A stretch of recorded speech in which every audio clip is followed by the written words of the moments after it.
এটা আমাদের ইতিহাসের একটা নতুন পর্যায় সৃষ্টি করেছে।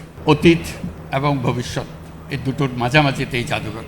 নানা দেশে নানা জাদুঘর আছে, তারা অতীতের অনেক জিনিস সংগ্রহ করে বিশেষ বিশেষ জিনিস রাখে জাতির সামনে তুলে ধরার জন্য।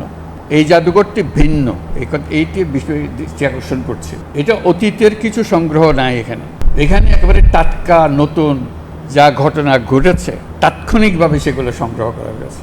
এরকম জাদুঘর আছে কিনা জানি না, কিন্তু আমাদের সুযোগ হলো ঘটনা ঘটছে, সেই ঘটনার প্রতিটি নমুনা প্রতিটি ইতিহাস আমরা তাৎক্ষণিকভাবে সংগ্রহ করতে পেরেছি এবং স্মৃতি জাদুঘরে নিয়ে এসেছি।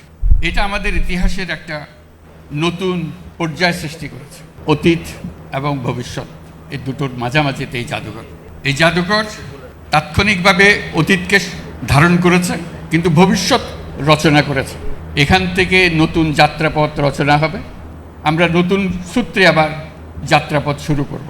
এটা এমন এক জাদুঘর যে বাংলাদেশের যত তরুণ তরুণী যত নাগরিক আছেন সবাইকে যেন একবার দেখার সুযোগ হয়, এবং প্রতিদিন দলে দলে আসবে, দেখবে, নিজের মনের কথা লিখে রাখবে, লিখে জমা দিয়ে যাবে।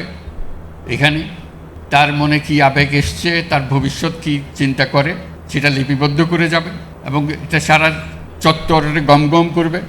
যে কবরগুলো সাজানো আছে, যদিও সে প্রকৃত কবর নয়, কিন্তু তার প্রত্যেকের কবরের সঙ্গে একটা নাম থাকবে।